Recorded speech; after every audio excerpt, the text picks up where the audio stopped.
जो ये यहाँ से हम लोगों का काम शुरू हो गया। इतना तक जो काम किया था वो सब बेसिक कॉन्सेप्ट के लिए, जो टॉपिक्स है कैलकुलस उसको समझने के लिए किया था। अब जो हम लोग करेंगे वो क्या है, कर्वेचर, फर्स्ट चैप्टर। सब इतना तक सब समझने के लिए किया गया था। कर्वेचर, अच्छा, कर्व का नेचर मतलब एक कर्व कितना बेंड है, वो कितना मुड़ा हुआ है। अच्छा, एक कर्व कितना मुड़ा हुआ है उसको हम लोग चेक करते हैं, कर्वेचर चैप्टर में देखते हैं। जैसे मैं बोल रहा हूं कि सपोज मैंने कुछ ये लिया, मानो कि एक कर्व है, मानो एक कर्व है, एक कर्व है, एक कर्व है, उसके बाद एक कर्व है, ठीक है। मैंने कुछ कर्व लिया है, देख पा रहे हो यहाँ पे जो कर्व लिया है मैंने, किस हिसाब से लिया है, कर्व कितना बेंड कर रहा है। बोलो तो सबसे ज्यादा बेंड कौन किया है, कौन सा कर्व बेंड किया है? ये नंबर 1 मैंने बोला, नंबर 2, नंबर 3, नंबर 4। बोलो सबसे ज्यादा कौन सा वाला कर्व सबसे ज्यादा मुड़ा हुआ है? 4 वाला सबसे मुड़ा हुआ है ना, 4 वाला सबसे मुड़ा हुआ है। तो कर्वेचर का मतलब होता है कि कौन सा कर्व कितना मुड़ा हुआ है। अच्छा, कौन सा कर्व कितना मुड़ा हुआ है। देखो कैसे समझोगे, जैसे तुमने क्या किया, मैंने सब कुछ बोला कि मानो कि इसका कर्वेचर है K1, इसका कर्वेचर है K2, इसका कर्वेचर है K3, इसका कर्वेचर है K4। तो एकदम से मैं यहाँ पे लिख सकता हूँ K1 less than K2 less than K3 less than K4, मानी ज्यादा मुड़ा हुआ है। अब यहाँ पे क्या देखो कि अगर मैंने क्या किया, कोई भी कर्व, जो कर्व है उसका कोई भी 2 पॉइंट लिया, एकदम नजदीक, near to each other 2 point लिया। तो जैसे यहाँ से मैंने यहाँ से यहाँ मैंने बोला कि इसको कर्व से आओ, तो कर्व से आने का मतलब ऐसे आओगे। अच्छा, माने मैं बोलना चाह रहा हूँ कि कोई भी कर्व का 2 near to each other point लो। अब उस पॉइंट से लेके जो बगल वाला पॉइंट है उसमें वो कितना मुड़ रहा है, जिस रेट पे मुड़ रहा है। जैसे तुम देखो यहाँ पे मैंने एक पॉइंट लिया और यहाँ पे एक पॉइंट लिया, ये नियर टू ईच अदर तो है, बट देखो ये बहुत स्पीडी मुड़ रहा है। इसकी स्पीड से अगर मैं मुड़ना चालू करूं तो देखो एक सर्कल बन जाएगा, यहाँ पे एक सर्कल बन रहा है। उसके स्पीड से मैं अगर मुड़ना चालू करूं तो यहाँ पे एक सर्कल बन जा रहा है, सर्कल बन रहा है। हाँ, अगर मैं इसके स्पीड से, यहाँ पे जो कर्व है, इसके जो कर्व है, अगर मैं इसके स्पीड से अगर मुड़ना चालू करूं तो देखो एक ऐसा सर्कल बन रहा है। देखो परफेक्ट सर्कल नहीं हो रहा है, बट ठीक है, सर्कल हो रहा है, ठीक है। मैंने अगर यहाँ पे जाके देखा तो इसमें जो सर्कल बन रहा है वो ऐसा कुछ बन रहा है, सर्कल ऐसा कुछ बन रहा है, बड़ा सर्कल आया। और इसमें देखोगे तो एक बहुत बड़ा वाला सर्कल आ जाएगा, इसका बेंडिंग बहुत कम है। तो 2 टर्मिनोलॉजी है। अच्छा, 2 टर्मिनोलॉजी है, एक है तुम्हारा कर्वेचर और एक टर्मिनोलॉजी है रेडियस ऑफ कर्वेचर। अब से मैं हर एक चीज को लिख के कराऊंगा, बट पहले मैं समझा दे रहा हूं, उसके बाद कर्वेचर निकालने का जो नोट्स है वो मैं कर्वेचर का जो मीनिंग है उसका इंट्रोडक्शन करूंगा, उसके साथ क्या क्या फॉर्मूला है, इसको करने के लिए जो क्वेश्चंस होगा उसके लिए क्या क्या फॉर्मूला है उसको पहले लिखेंगे, उसके बाद बहुत सारा क्वेश्चन सॉल्व करेंगे। ठीक है, पहले समझो ये बात, उसके बाद मैं क्या क्या लिखना है ये भी लिख सकते हो बट समझने के लिए, बट मैं यहाँ से हर एक चीज को अब लिख के कराऊंगा। ठीक है, अब कोई नोट तुमको पीडीएफ में ऐसे नहीं होगा, मैं यहाँ से हर एक चीज को लिख के ही कराऊंगा। Radius of curvature, radius of curvature एक बात होता है, 2 चीजें, एक है कर्वेचर, एक है radius of curvature. Curvature, radius of curvature, पहले तो मैं बोल दूं, ये जो कर्वेचर और रेडियस ऑफ कर्वेचर है ये एक कर्व के लिए होता है, किसी कर्व के लिए निकाला जाता है, और ये निकाला जाता है एक पॉइंट पे। जैसे मैंने ए दिया, एक कर्व, ए कर्व है, ये भी एक कर्व है, बट इस कर्व में तुम क्या देख पा रहे हो सर, इस कर्व में देखिए सर, यहाँ पे जो मुड़ रहा है ना वो उतना ज्यादा नहीं मुड़ रहा है। अगर सर ये जिस हिसाब से मुड़ रहा है, यहाँ पे अगर आप सर्कल बनाएगा तो ऐसे सर्कल बनेगा सर, यहाँ पे जिस हिसाब से मुड़ रहा है तो यहाँ पे देखिए एक सर्कल बन जा रहा है सर, यहाँ पे भी एक सर्कल बन जा रहा है, यहाँ पे भी एक सर्कल बन जा रहा है, यहाँ पे सर्कल बड़ा वाला थोड़ा बन रहा है, यहाँ पे एक बड़ा सर्कल बन रहा है।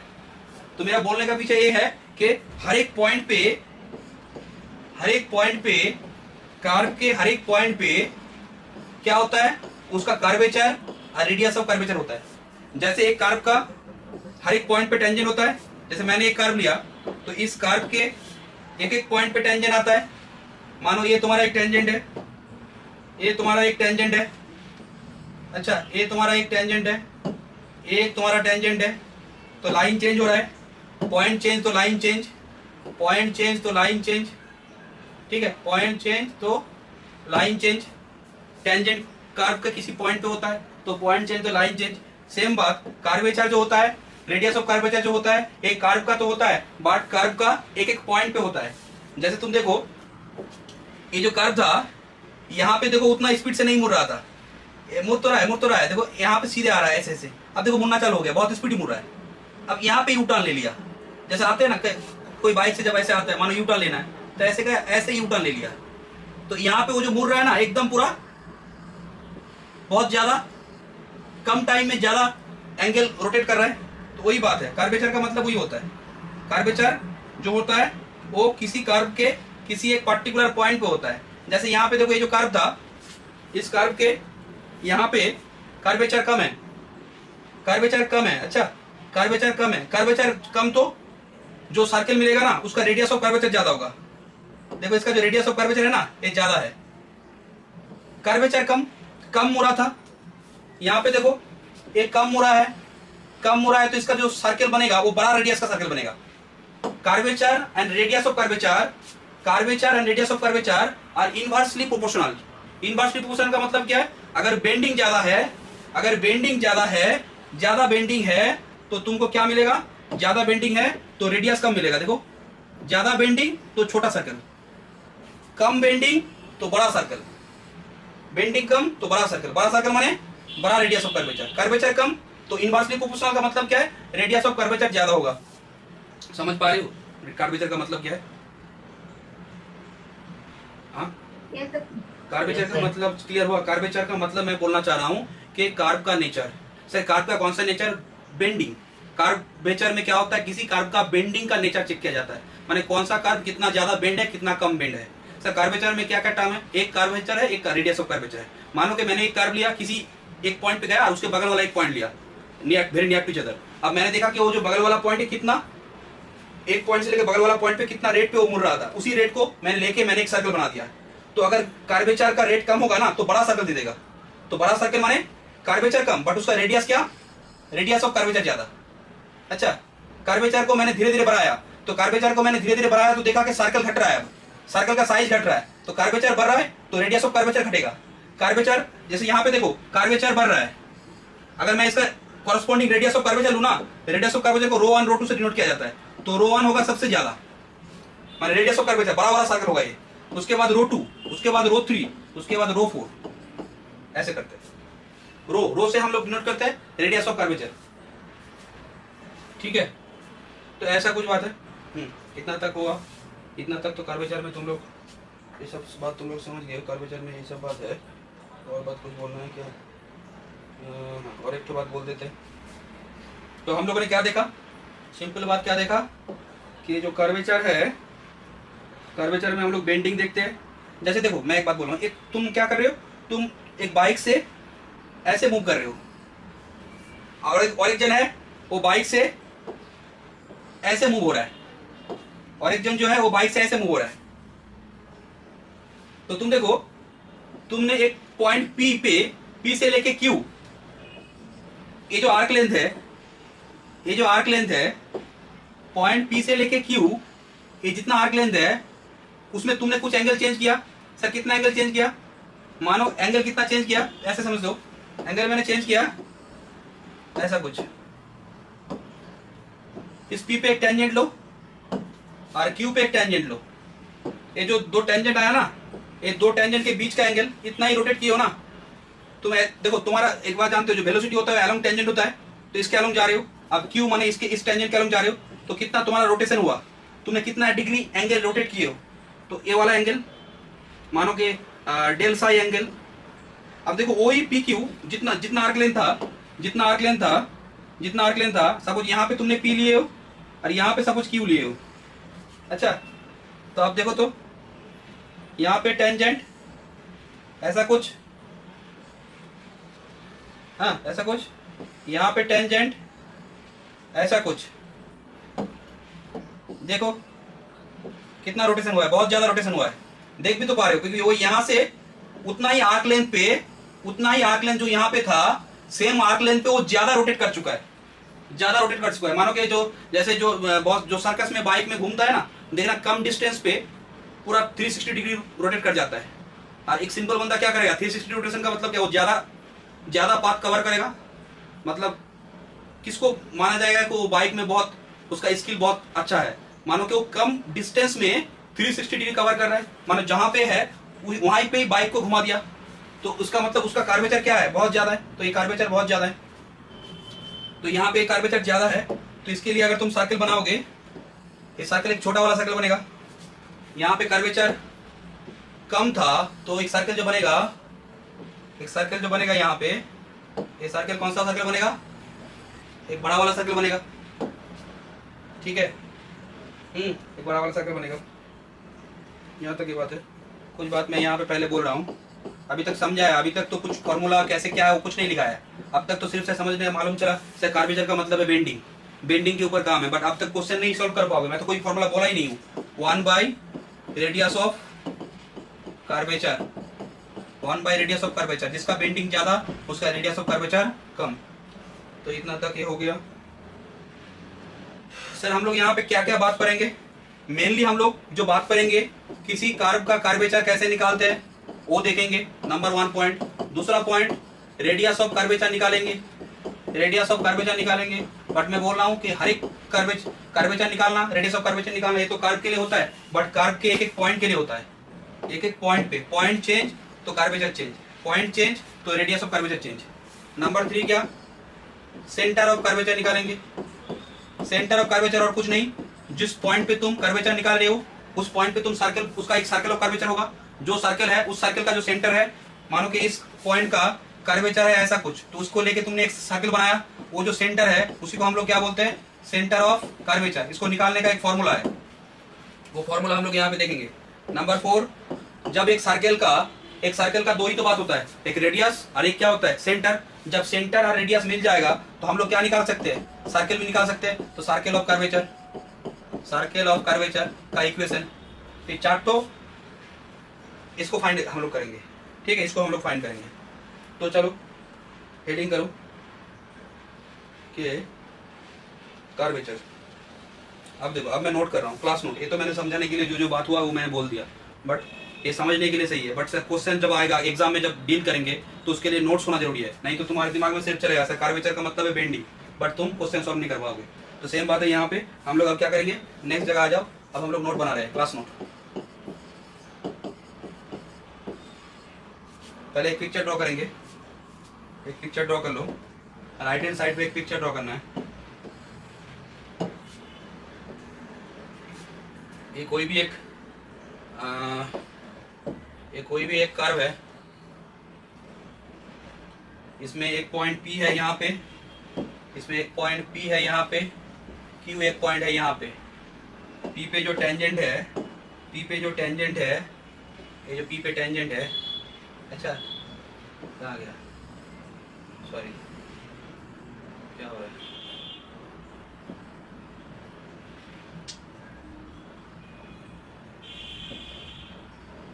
P पे जो टेंजेंट है,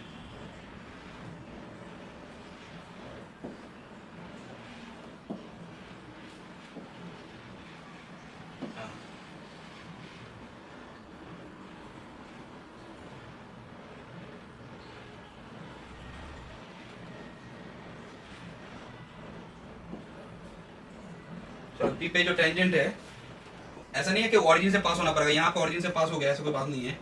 P पे जो टेंजेंट है वो कितना एंगल किया है, वो एंगल किया है साई। और Q पे जो टेंजेंट है वो तुम्हारा एंगल क्या है, Q पे जो टेंजेंट है वो तुम्हारा एंगल क्या है, अगर ये एंगल डेल साई होगा तो Q, ये जो Q पॉइंट पे एंगल, ये क्या होगा, साई प्लस डेल साई। ये तो ये एंगल तो ज्यादा होगा ना, ये दोनों का सम होगा, ये साई प्लस डेल साई। तो अब एक काम करो, एक पॉइंट यहाँ पे ले लो, कर्व जहां पे स्टार्ट हो रहा है, इसका एक फिक्स पॉइंट ले लो। ये एक फिक्स पॉइंट है, कर्व के ऊपर एक पॉइंट फिक्स्ड है। मानो कि कोई एक पार्टिकल मूव हो रहा है, किसी एक कर्व पे मूव हो रहा है, सपोज टी टाइम पे, मैं अभी मैकेनिक्स नहीं बोल रहा हूँ, जस्ट समझाने के लिए बोल रहा हूँ, टी टाइम पे जो पार्टिकल है वो पी पे था and T plus del T time के बाद वो क्यू पे गया, तो मानो एपी आर्क लेंथ एस है, एपी आर्क लेंथ एस है और पी क्यू जो आर्क लेंथ है वो क्या है, डेल एस। पी पॉइंट पे जो टेंजेंट था वो एंगल साई एंगल मेक कर रहा है और क्यू पॉइंट पे जो टेंजेंट है वो psi plus del psi angle कर रहा है, तो दो टेंजेंट के बीच में एंगल कितना है, डेल साई। तो del S arc length change होने में कितना एंगल चेंज हुआ है, del psi, del psi, tangent था डेल साई। ठीक है, जैसे तुम एक पाथ पे जा रहे हो, तुम एक पाथ पे जा रहे हो, सर कितना एंगल रोटेट हुआ है कैसे समझे, तुम यहाँ पे अगर हो, तुम यहाँ पे टेंजेंट ले लो, तुम यहाँ पे अगर हो तो यहाँ पे टेंजेंट ले लो, सर यहाँ से लेके यहाँ तक हम लोग मैंने कितना टर्न किया है, तो टर्न तुम्हारा ये होगा डेल साई। ये जो एंगल चेंज है del psi, del psi changes के लिए हम लोग डेल यूज करते हैं सिंबल। तो यहाँ पे हो गया, अब लिखो इसको क्या हम लोग ओ एक्स ओ आई, इतना तक ये पिक्चर ड्रॉ कर लो।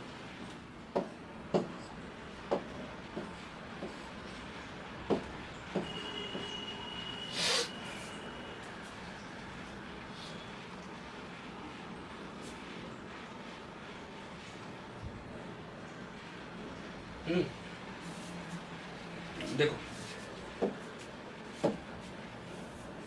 Late P and Q be any 2 points, be any 2 points, let P and Q be any 2 points, P Q any 2 points है on a curve, ये जो कर्व है on a curve which are very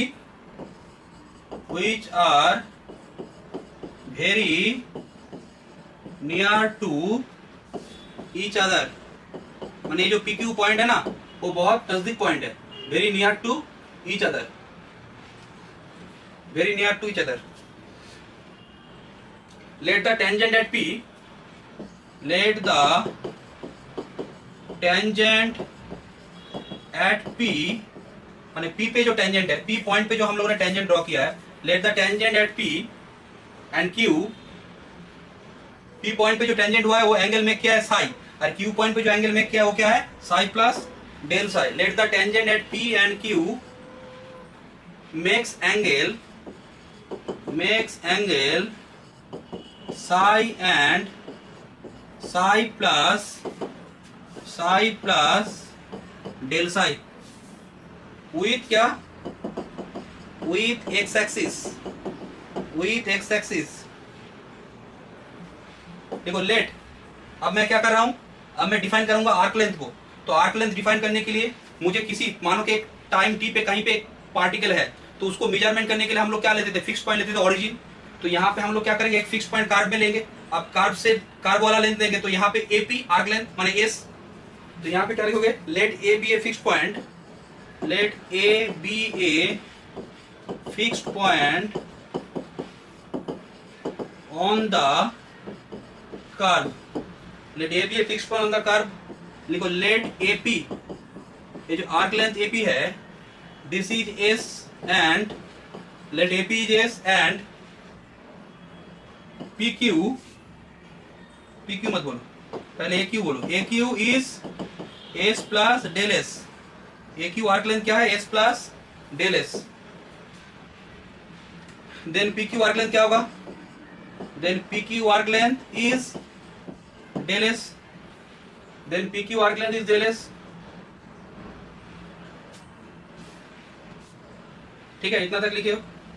तुम देख पा रहे हो यहाँ पे जो डेल S आर्क लेंथ है, S P जो P पोजीशन पे साई एंगल किया था और Q पोजीशन पे psi plus del psi tangent, तो P से लेके Q ये जो आर्क कवर हुआ है डेल S, इसमें कितना एंगल चेंज हुआ है, डेल साई एंगल, इसमें कितना एंगल चेंज हुआ है, डेल साई एंगल। ठीक है, एंगल चेंज हुआ है कितना, डेल साई। तो वही लिखो द एंगल डेल साई, लिखो the angle del psi through which, the angle del psi through which tangent, क्योंकि टेंजेंट क्या हो रहा है, टेंजेंट ही टर्न हो रहा है, टेंजेंट टर्न हो रहा है ना, पी पॉइंट पे टेंजेंट जो था वो जब Q पे गया तो देखो टेंजेंट टर्न हो रहा है, टेंजेंट जो था वो क्या हो रहा है, टर्न हो रहा है, माने रोटेट हो रहा है। क्या हो रहा है कि the angle del psi through which tangent turns at the point, turns at the point, turns at the point of, turns at the point of contact, travels one end to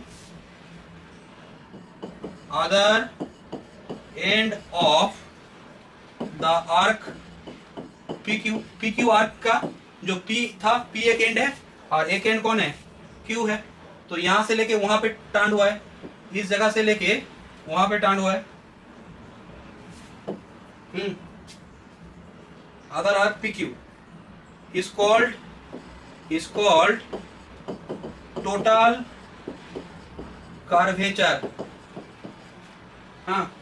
of PQ। तो sir total curvature क्या होता है, total curvature क्या है, total curvature होता है ये जो एंगल है डेल साई, डेल साई को हम लोग क्या बोलते हैं, total curvature. Total distance cover, कितना डिस्टेंस कवर किया है, सेम बात, P में, यहाँ पे P में था, अब Q में गया डेल एस कर्व, और उसके लिए वो कितना एंगल रोटेट किया है, उसका टेंजेंट कितना एंगल रोटेट किया है, उसका टेंजेंट रोटेट किया है डेल साई एंगल। तो डेल साई क्या बन गया, डेल साई बन गया मेरे लिए टोटल कर्वेचर। डेल साई क्या है, del psi is the total curvature, total curvature.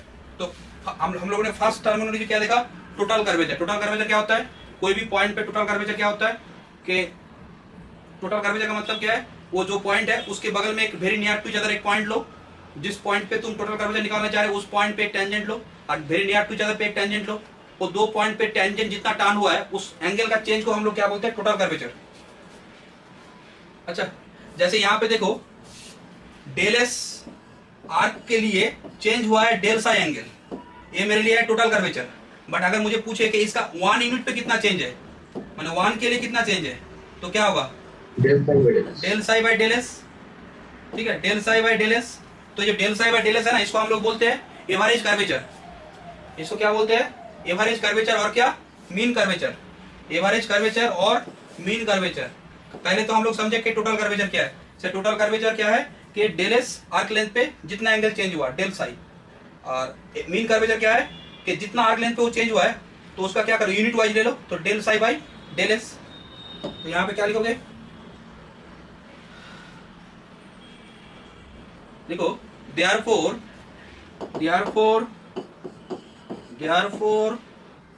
यहाँ पे नहीं लिख सकते, यहाँ पे लिखने में दिक्कत हो रहा है। क्या लिखोगे, therefore the mean curvature of PQ, therefore,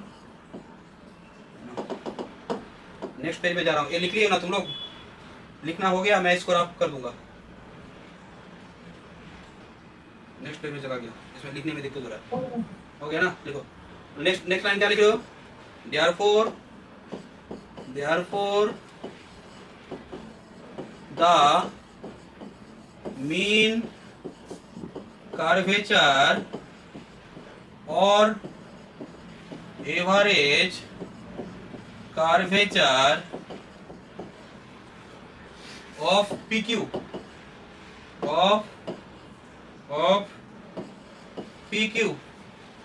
is the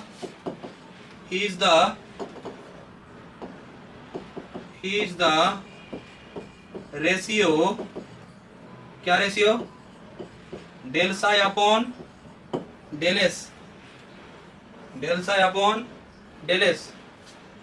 ठीक है, ये हो गया मीन कर्वेचर। और कर्वेचर का मतलब क्या है, ये जो del psi upon del S है ना, इसमें लिमिट चला दो। लिमिट चला दो माने क्या, डेल एस टेंड्स टू 0 कर दो। अच्छा, डेल एस माने, डेल एस टेंड्स टू 0 माने क्या, आर्क लेंथ का जो चेंज है वो 0 माने चेंज ना के बराबर। तो चेंज ना के बराबर माने क्या, इंस्टेंट वही पॉइंट पे मिल जाएगा ना। जब डेल एस 0 टेंड्स टू होगा तो इसका मतलब क्या है, PQ पॉइंट एकदम नजदीक चला आएगा, तो उसी पॉइंट पे कर्वेचर मिल जाएगा। तो पर्टिकुलरली किसी पॉइंट पे कर्वेचर का मतलब क्या होता है, किसी पॉइंट पे टोटल कर्वेचर का मतलब किसी पॉइंट पे नहीं टोटल कर्वेचर होता है। टोटल कर्वेचर पीक्यू में, पीक्यू का टोटल कर्वेचर क्या होगा, डेल साई, और पीक्यू का एवरेज कर्वेचर क्या होगा, del psi by del S. और पी पॉइंट पे कर्वेचर का मतलब क्या होगा, limit del psi by del S, but क्या डेल एस टेंड्स टू 0 या फिर डेल साई टेंड्स टू 0, एक ही बात है, किसी को भी टेंड्स टू 0 कर सकते हैं यहाँ पे। तो यहाँ पे क्या लिखोगे, the curvature at P, P point पे कर्वेचर जो है, the curvature at P is denoted by rho, is denoted by rho and defined by sorry, curvature at P is denoted by rho नहीं, सॉरी मैंने गलत बोला, rho नहीं होगा, क्या होगा, लिखो is denoted by K, इसको हम लोग जिसको शॉर्ट फॉर्म में कप्पा बोलते हैं, and defined by K is equal to limit del S tends to 0, del psi by del S is d psi upon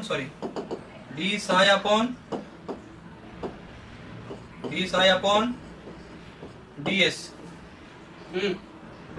देखो, द रेडियस ऑफ कर्वेचर, एक किसका फॉर्मूला है, किसी कर्व के किसी पॉइंट पे कर्वेचर का फॉर्मूला ये है, K limit del S tends to 0, del psi upon del S is equal to D S upon D psi, sorry D psi upon D S. Limit लेने से डेल क्या हो जाता है, डी में कन्वर्ट हो जाता है। The radius of curvature at P is denoted by rho, radius of curvature को हम लोग रो से डिनोट करते हैं, एंड डिफाइन बाय, देखो रेडियस ऑफ कर्वेचर क्या हुआ, किसी कर्व के किसी पॉइंट पे कर्वेचर का मतलब क्या होता है कि जो पॉइंट है उस पॉइंट पे मैंने समझाया कि डेल साई और डेल एस कैसे ये करता है, उसको डिफाइन किया, और उसके बाद D psi upon D S. तो कप्पा माने कर्वेचर माने डी साई एंगल का change with respect to arc length, और रेडियस ऑफ कर्वेचर क्या होगा, रो, इसका मतलब है 1 बाई कप्पा माने 1 बाई के, तो rho is equal to 1 by kappa. तो इसमें क्या हो जाएगा, D psi upon D S, ये क्या हो जाएगा, D S upon D psi. किसी एक को याद रखना, दोनों को याद रखोगे तो कंफ्यूजन हो जाएगा। कि कोई कर्वेचर को याद रखो, कर्वेचर क्या होता है, एंगल का चेंज, किस हिसाब से एंगल चेंज हो रहा है, कितना कर्व, कितना आर्क लेंथ कवर कर रहे हो और उस हिसाब से कितना एंगल चेंज किए हो। तो D psi upon D S ये कर्वेचर है, तो रेडियस ऑफ कर्वेचर क्या होगा, उसका रेसिप्रोकल, उसका रेसिप्रोकल। एक रिमार्क लिखो, तो एक रिमार्क लिखो,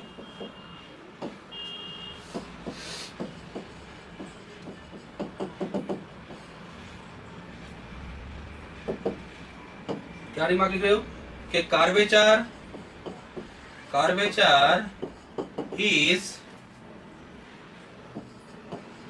क्वांटिटेटिव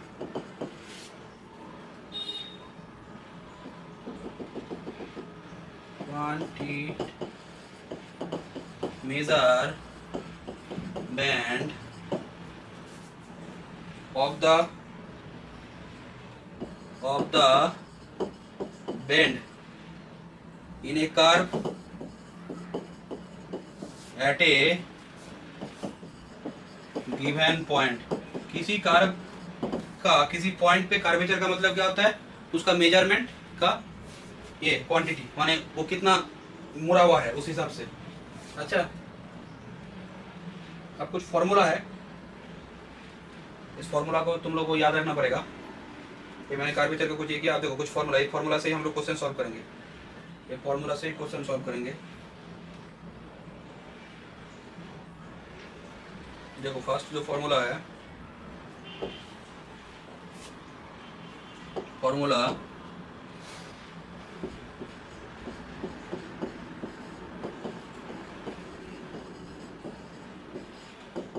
और radius of curvature, radius of curvature के लिए फॉर्मूला है, तो कर्वेचर के लिए जस्ट रेसिप्रोकल हो जाएगा। रेडियस ऑफ कर्वेचर का फॉर्मूला है, formula for radius of curvature, ज्यादातर रेडियस ऑफ कर्वेचर निकालने देता है, बट कर्वेचर भी पूछ सकता है। Formula for radius of curvature of different curves. Radius of curvature का फॉर्मूला है, बट कर्वेचर भी निकालने देगा तो जस्ट फॉर्मूला का रेसिप्रोकल कर दोगे तो हो जाएगा। देखो फर्स्ट जो है ये जो फॉर्मूला बेस्ड है on different different type of curves, माने different different type of curves means suppose जो कर्व पोलर में हो सकता है, सपोज जो कर्व कार्टेशियन में हो सकता है। अब कार्टेशियन में मैंने तुम लोगों को बोला था दो फॉर्म होता है, एक होता है एक्सप्लिसिट फॉर्म और एक होता है इम्प्लिसिट फॉर्म। तो पहला जो फॉर्म है जिसमें हम लोग कर्वेचर बहुत इजीली निकाल सकते हैं वो तुम्हारा है intrinsic form. Intrinsic curve, intrinsic curve मैंने अभी बोला था कैसा कर्व, कैसा कर्व ये जिसमें आर्क लेंथ और एंगल के बीच में रिलेशन होगा। माने कर्व क्या है ऐसा कुछ S is equal to F of psi, ऐसा कुछ। माने मानो ये कोई एक कर्व है, अच्छा इसका टेंजेंट जो है, इसका जो टेंजेंट है, इसका टेंजेंट मानो क्या एंगल क्या है, इसका टेंजेंट मानो यहाँ पे एंगल क्या है साई, ठीक है। तो अगर यहाँ पे कोई एक पॉइंट है ए और ये पी है, ये एस है और ये साई एंगल मेक किया है, तो रिलेशन किसके बीच में लेंगे, कर्व का रिलेशन किसके बीच में लेंगे, एस और साई के बीच में। ऐसे कर्व का रिलेशन हम लोग किसके बीच में लिख सकते हैं, एक्स वाई के बीच में लिख सकते हैं, आर थीटा के बीच में लिख सकते हैं। लास्ट क्लास में बोला था आर आर पी के बीच में भी रिलेशन हो सकता है, जिसको हम लोग क्या बोलते हैं पेडल इक्वेशन बोलते हैं।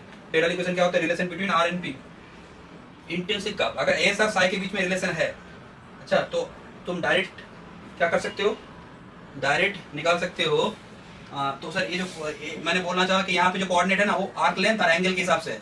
मतलब किसी एक पॉइंट से तुम जब यहाँ पे आ रहे हो तो उसका कोई आर्क लेंथ है और उसका टेंजेंट कोई ना कोई एंगल मेक करेगा। माने कर्व जो है उसके हर एक पॉइंट का किसी एक पॉइंट से कर्व आर्क लेंथ है, उसका डिस्टेंस है, आर्क लेंथ डिस्टेंस है, और वही पॉइंट जिस पॉइंट पे तुम आर्क लेंथ ले रहे हो फिक्स पॉइंट से, उस पॉइंट का टेंजेंट भी कोई ना कोई एंगल मेक कर रहा है, ठीक है। इंटेंसिव कर्व समझ पा रहे हो सब।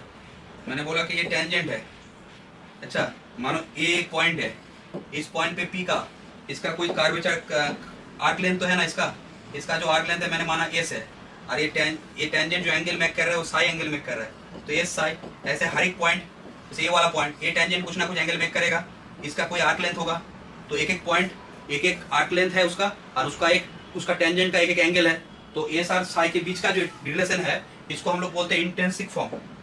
इंट्रिंसिक फॉर्म, इंट्रिंसिक कर्व, और इसका रेडियस ऑफ कर्वेचर इजीली निकल जाएगा। देखो the radius of curvature, the radius of curvature at P S psi is rho D S upon क्या, D psi, D S upon D psi. Simple क्या करो, जो arc length है ना S equal to F psi, जो relation है उसको साई से डेरिवेटिव कर दो, वो जो आएगा वही रेडियस ऑफ कर्वेचर होगा। अब कोई बोल रहा है कि सर कर्वेचर क्या होगा, कर्वेचर क्या होगा, इसका रेसिप्रोकल। मानो कि रेडियस ऑफ कर्वेचर 2 आया तो कर्वेचर होगा 1/2, ये हो जाएगा कापा का वैल्यू के। किसका फॉर्मूला है, this is the formula for the radius of curvature of intrinsic curve. अब क्या करो, जो कर्व है वो है तुम्हारा कार्टेशियन कर्व है, सपोज मैंने उसको बोला बी। कार्टेशियन कर्व का दो फॉर्मेट होता है, एक होता है एक्सप्लिसिट फॉर्म, एक होता है क्या इम्प्लिसिट फॉर्म। तो Cartesian curve, Cartesian curve, Cartesian curve कैसा फॉर्म, एक्सप्लिसिट। एक्सप्लिसिट माने क्या, y equal to F of X, माने जो डिपेंडेंट वेरिएबल है वो समथिंग इंडिपेंडेंट वेरिएबल के हिसाब से लिखा जा रहा है। अगर नहीं लिखा जा रहा है तो हम लोग क्या कर सकते हैं उसको, F of X Y is equal to 0, ये होता है इम्प्लिसिट फॉर्म। और एक्सप्लिसिट फॉर्म क्या होता है, y is equal to F of X. तो यहाँ पे क्या लिख रहे हो, y is equal to F of x.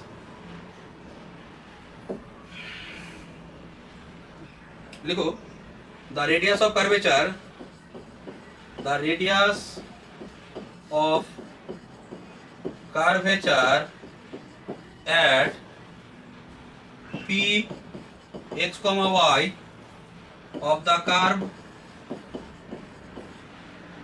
y is equal to fx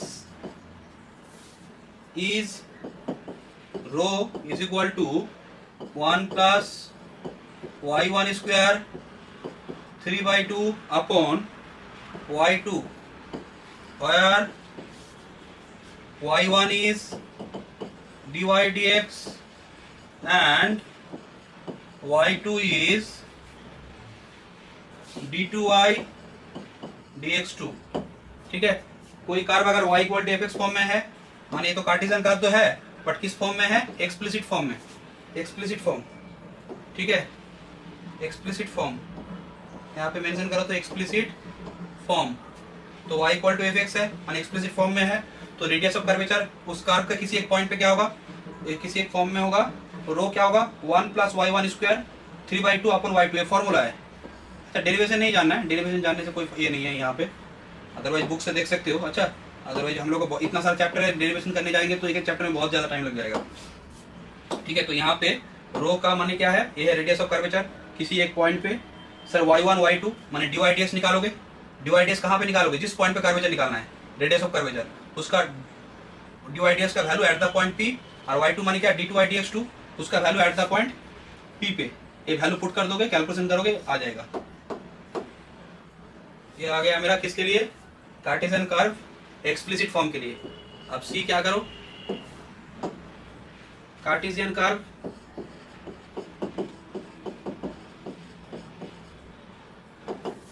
Cartesian curve implicit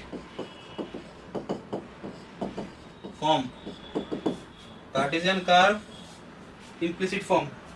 sir Cartesian curve implicit form, इसमें क्या होगा, इसमें जो कर्व है, मानो एफ एक्स वाई एक कोई एक कर्व है, मैंने अभी बोला था कि अगर एक कर्व एक्स वाई में एक कर्व अगर है, अगर उसको तुम y equal to F of X लिख नहीं पा रहे हो तो वो क्या हो जाएगा, वो इम्प्लिसिट फॉर्म हो जाएगा। अच्छा, इम्प्लिसिट फॉर्म, तो इसके लिए क्या होगा, इसके लिए एक्स वाई को हम लोग यहाँ पे दो वेरिएबल ट्रीट करेंगे ऐसे, तो यहाँ पे अलग नहीं कर पा रहे तो यहाँ पे पार्शियल डेरिवेटिव करना पड़ता है, एक्स और वाई के हिसाब से पार्शियल डेरिवेटिव। तो यहाँ पे क्या होगा, लिखो द रेडियस ऑफ कर्वेचर, देखो द पार्शियल डेरिवेटिव करना पड़ेगा, the radius of curvature eight pxy of the curve fxy माने implicit form is rho is equal to क्या होगा, fx स्क्वायर fy स्क्वायर ऊपर में 3/2। ये सब फॉर्मूला याद रखना पड़ेगा, एग्जाम में डायरेक्ट तुमको ये सब फॉर्मूला यूज करना है। f ऑफ x x सबका मीनिंग मैं बोल रहा हूँ, f of y square minus 2f(yx) fx fy fyy fx का होल स्क्वायर, ये सब पार्शियल डेरिवेटिव है। सर पार्शियल डेरिवेटिव का मतलब यहाँ पे क्या क्या है, ऐसे मैं बोल दे रहा हूँ। fx का मतलब क्या होता है जानते हो, f जो फंक्शन है वो तो xy के हिसाब से है, तो डेल एफ डेल एक्स इसको बोलते हैं पार्शियल डेरिवेटिव। माने अगर f xy मानो है x cube y cube 3x square y square 2x 3y 5, तो fx क्या होगा, partial derivative with respect to x, माने x के हिसाब से करो, बाकी सब कांस्टेंट। x क्यूब क्या हो जाएगा, x क्यूब हो जाएगा 3x square, y cube 0 3x y 3y square constant, x square के लिए 2x तो 2x और 3y square 3y square into 2x, और 2x क्या हो जाएगा 2, और बाकी सब कांस्टेंट। सर fy क्या होगा, y के हिसाब से x क्यूब 0, y क्यूब के लिए होगा 3y स्क्वायर और 3x square y square, 3x square constant और y स्क्वायर के लिए होगा 2y, 3y क्या हो जाएगा 3। ये होगा fx। ऐसे fy का मतलब क्या है, डेल f डेल y। तो सर यहाँ पे xx का मतलब क्या है, xx का मतलब होता है fx को फिर से x के हिसाब से, माने del two f del x square, second order partial derivative. और fyx क्या है, यहाँ पे fyx इस तरफ, अच्छा राइट हैंड साइड में पहले x है तो इसको पहले यूज करना है। क्या होगा, पहले डेल एफ डेल एक्स हो चुका है, डेल एफ डेल एक्स हो चुका है, उसको किसके हिसाब से करना है, डेल डेल वाई। ये सब अच्छा क्वेश्चन आएंगे तो देखेंगे, इसको जब क्वेश्चन आएंगे तो हम लोग यहाँ पे देखेंगे। ठीक है, नंबर डी जो है पैरामेट्रिक कर्व। पैरामेट्रिक कर्व माने मैंने बोला था x equal to phi T और y equal to psi T. x equal to phi T और y इज इक्वल टू क्या, साई टी। इस टाइप का जो कर्व होता है उसको हम लोग क्या बोलते हैं, पैरामीट्रिक कर्व। x एक पैरामीटर के हिसाब से, y भी वही पैरामीटर के हिसाब से, माने x equal to A sine T, y equal to A cos T, ऐसा कुछ है। तो सर इसमें क्या होगा, द रेडियस ऑफ कर्वेचर, देखो the radius of curvature at P X comma Y is, at px comma y, at px comma y of the parametric curve is क्या, rho is equal to X dash square, बोलो X dash का मतलब क्या है, Y dash square 3/2 upon X dash Y double dash X double dash Y dash. Sir ये dash का मतलब यहाँ पे क्या है, एक्स डैश का मतलब है वायर एक dash is dx dt, T के हिसाब से डेरिवेटिव, पैरामीटर टी है यहाँ पे। सर एक्स डबल डैश क्या, second order derivative d2x dt2, यहाँ पे ऑर्डिनरी डेरिवेटिव, और वहां पे क्या था, मिक्स्ड पार्शियल डेरिवेटिव था। सर y डैश क्या होगा, dy dt, and y double dash क्या होगा, d2y dt2। ठीक है, x डैश जो फंक्शन दिया रहेगा x equal to phi T psi T, questions करेंगे, सबके ऊपर क्वेश्चंस होगा, पैरामीटर कर्व के ऊपर भी क्वेश्चन देंगे कि x और y दिया हुआ है, x equal to something t में कुछ दिया हुआ है और y equal to something t में कुछ दिया हुआ है। तो हम लोग क्या करेंगे, x डैश निकालेंगे और x डबल डैश निकालेंगे, y डैश और y डबल डैश निकालेंगे। वो जो वैल्यू है जिस पॉइंट पे बोलेगा, अगर t का वैल्यू कुछ बोला है तो उस पे पुट करके यहाँ पे पुट कर देंगे। ये हो गया पैरामीट्रिक के लिए। Number E for the polar curve, polar माने क्या, आर थीटा में पोलर कर्व मैंने बोला था, पोलर सिस्टम माने जो इक्वेशन है वो किस में है, r is equal to F theta, r is equal to माने r है r थीटा है, r मींस रेडियस वेक्टर और थीटा माने जो एंगल कर रहा है फिक्स लाइन के साथ, r थीटा पोलर सिस्टम में। तो इसके लिए क्या फॉर्मूला है, लिखो the radius of curvature, the radius of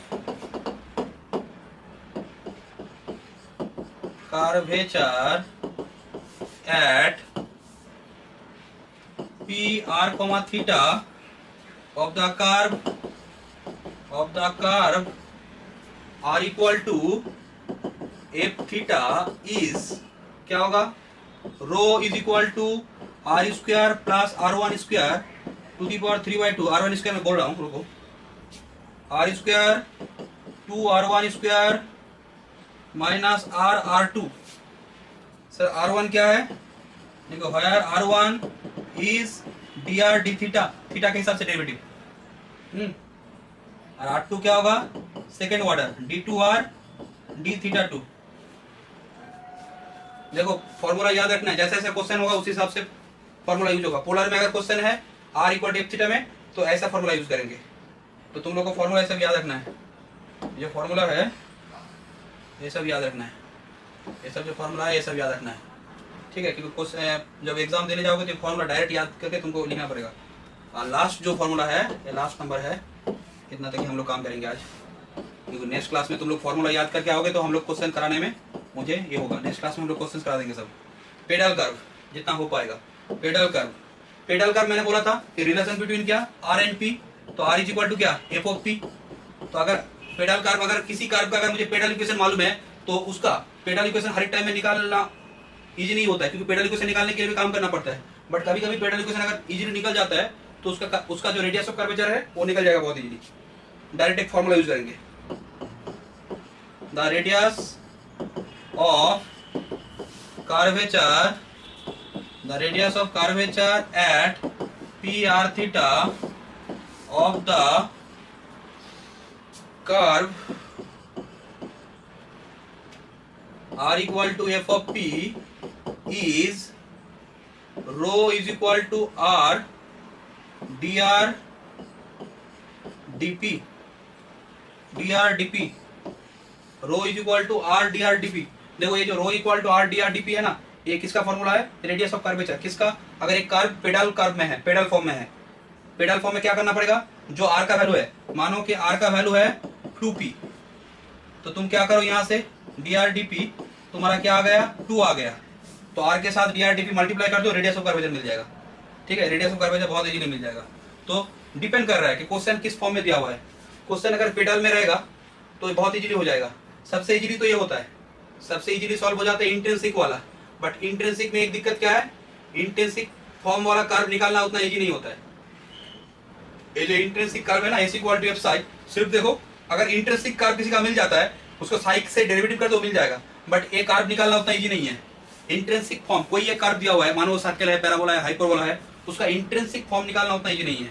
ऐसे पोलर फॉर्म, पेडल फॉर्म या फिर पैरामेट्रिक फॉर्म निकाल हम हो सकते हैं, बट इंट्रिंसिक का उतना इजी नहीं होता है। ठीक है, तो डिपेंड करेगा क्वेश्चन के ऊपर। तो ये जो फॉर्मूला है ये सबको तुमको, ये सभी फॉर्मूला, ये यहाँ पे हुआ एक, यहाँ पे एक ये हुआ, उसके बाद ये सब याद एक पेपर में अच्छे से फॉर्मूला को लिख लो अलग से, क्योंकि डायरेक्ट हम लोग क्वेश्चन सॉल्व करेंगे इस क्लास में ये सब फॉर्मूला का यूज करके। पैरामेट्रिक में है, पोलर में है, पेडल में है, पैरामेट्रिक, पेडल, पोलर। पैरामेट्रिक तो यहाँ पे है, कार्टेशियन अगर है तो कैसा है, एक्सप्लिसिट है या फिर इम्प्लिसिट है, ये सब के ऊपर काम होगा। ठीक है सर, थोड़ा आखिरी में जाइए, हम लोग को लास्ट वाला लिखना है।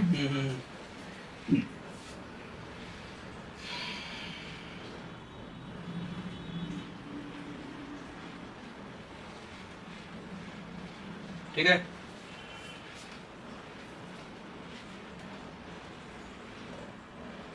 Sir P point R theta होगा। क्या बोलो? नहीं आर थीटा क्यों होगा? पी पॉइंट आर थीटा नहीं होगा। कोई भी देखो सुनो, कोई भी कर्व है, मैंने क्या बोला था, फिक्स पॉइंट है, और अगर ये पॉइंट है तो उसका आर जो टेंजेंट के साथ जो परपेंडिकुलर होता है इसका रिलेशन, तो ये पॉइंट कुछ भी हो, आर थीटा में भी हो सकता है, एक्स वाई में भी हो सकता है, उससे कोई दिक्कत नहीं है मेरा। मुझे रिलेशन किस में लाना है, आर आर पी के बीच में। रिलेशन किसके बीच में लाना है, आर आर पी के बीच में। ठीक है,